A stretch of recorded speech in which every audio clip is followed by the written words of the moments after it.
Splatoon 3's DLC has officially brought the game back to life. At least for me. I know a lot of people still really love the game and play it every single day, but I fell off the game really hard for a really long time, and I had been looking for an excuse to get back into it because Splatoon 2 is actually my most played game on Switch, and the whole series of Splatoon is my favorite franchise that Nintendo owns, okay? I love this franchise, but for some reason I couldn't get back into Splatoon 3 until now, because Side Order, holy shit, it's a banger. Let's talk about it. So Side Order is a $20 DLC pack for Splatoon 3, and myself and many others were extremely confused about what the DLC entailed until about the last few trailers. You see, leading up to the launch of the DLC, Nintendo was giving us really not a lot in the way of information. And personally, I didn't even realize it was a roguelike until I actually picked up the fucking DLC and started playing it. Here's the thing, boys.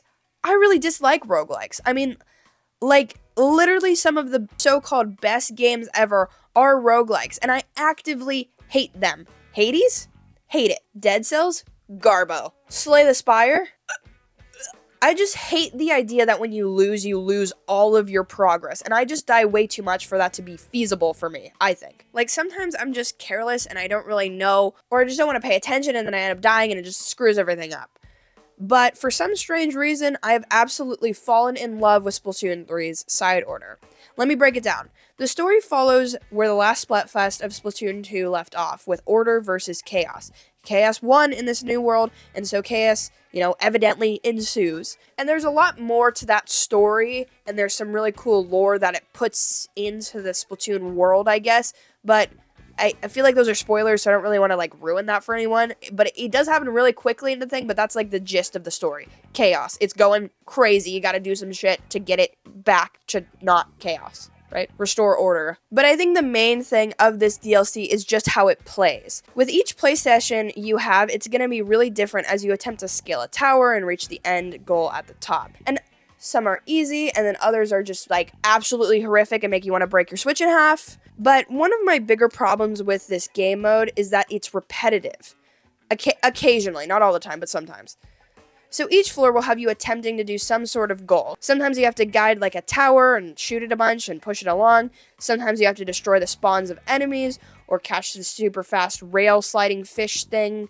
Or even occasionally you have to hold down a splat zone like you would do in the normal ranked modes of the game. However, it's pretty much those exact 4 to 5 formats, just done in slightly different ways with different assortments of enemies that are thrown your way. Now, that's not bad, and it really isn't, as long as you're not playing this game for more than a few hours, because after you do, that's when it starts to really feel repetitive. Because it's how many times are you going to catch the same rail fast fish or whatever? And then sometimes there are added challenges to spice stuff up, there's this one where you can only move in kid form and not in squid form, which is interesting. But, the core of a lot of those floors is the same few types of modes that do end up feeling really repetitive. However, that is pretty much my only gripe with this entire mode. And other than that, which isn't even that big of a problem because I still love it, it's just that's a little annoying thing that I've realized. The rest of it is gorgeous. So as you're scaling this tower, each level you select is actually pretty important because depending on what you choose, that will give you a sort of specific power or buff that you can use for the rest of the run.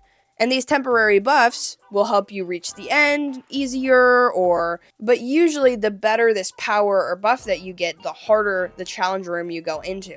And this can add a really cool sort of risk-reward function, and oftentimes I find myself going for the harder levels more towards the beginning so that I can sort of minimize that risk. And every single level will give you some type of buff, so it's nice that you are constantly improving that, and top of which every level is going to give you some sort of currency. So you're also constantly earning this currency, which can be exchanged for even more buffs in that specific run.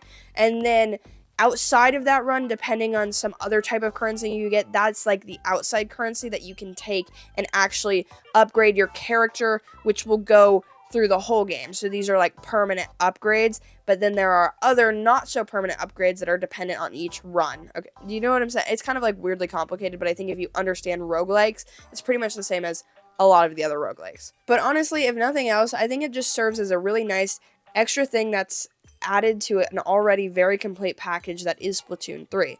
I mean, we've got Turf War, of course, the iconic Splatoon mode, all the ranked modes, the Tower Defense, Splat Zone, Rainmaker, Clan Blitz, and the Boss Rush with Salmon Run, the side mode with Tabletop Turf Battle, and now an entire roguelike mode that just adds a lot of really cool lore and I think has a lot of replayability. I myself have beaten it 3 times now. The bosses are really fun. The enemy types are really cool.